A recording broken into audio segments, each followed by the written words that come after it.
Salut les renards, c'est Foxpy, on se retrouve aujourd'hui pour le 135e épisode de la playlist Algorithme en Python, et on va voir comment trouver l'expression du nombre imaginaire i puissance n. Alors pour ça, j'ai mis un petit exemple, et on va regarder comment ce cycle évolue. Si nous faisons i puissance 1, on obtient i. I puissance 2, cela nous donne moins 1. I puissance 3, cela nous donne moins i, puisqu'on fait moins 1 fois i. I puissance 4, cela nous donne moins i fois i, donc cela nous donne moins i carré, donc moins 1, donc 1. I puissance 5 donne i puissance 6 moins 1, i puissance 7 moins i puissance 8 1, et puis on continue, i puissance 9 i puissance 10 moins 1, i puissance 11 moins i puissance 12 1, etc. etc. Donc ce que l'on constate, c'est qu'à chaque fois le cycle se répète, i moins 1 moins i 1, i moins 1 moins i 1, i moins 1 moins i 1.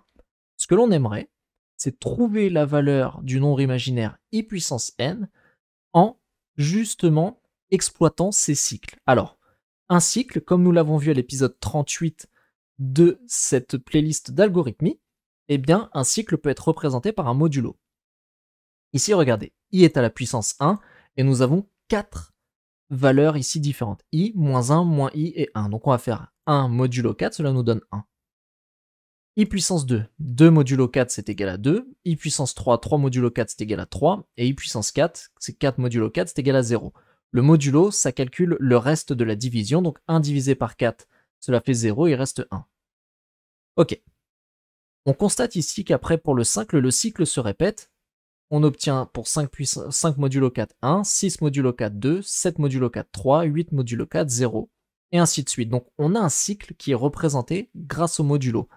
On peut donc associer le résultat du modulo au résultat de i puissance n. On sait que i puissance 6, eh bien, ce sera la valeur qui est associée à 6 modulo 4, donc à 2, et on peut associer à 2 la valeur moins 1. Donc c'est ce que l'on va faire dans notre méthode, on va faire power i, et là, on va prendre n, donc n c'est la puissance, c'est la valeur à laquelle i sera mis à la puissance.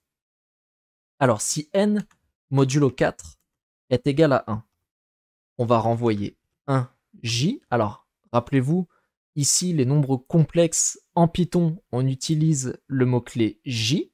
Regardez ici, si je tape type de 1j, eh bien, on obtient un objet issu de la classe complexe. Ok. Elif n modulo 4 est égal à 2. Là, on va renvoyer moins 1. Alors, je vais ici, tac, faire ça. Ensuite, elif n modulo 4 est égal à 3.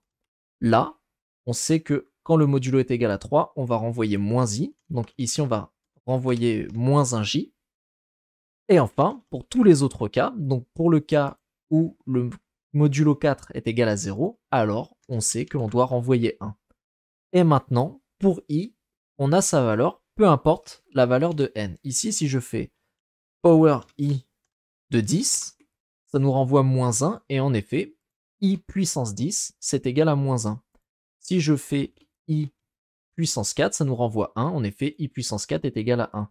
Si je fais i puissance 2500, eh bien ça nous renvoie 1, puisque 2500 modulo 4, c'est égal à 0, ça veut dire que 2500 est divisible par 4, et donc on obtient ici i puissance 2500 est égal à 1. Donc là, on a codé une petite méthode qui, pour n'importe quelle valeur des puissances pour i, nous renvoie la valeur de i.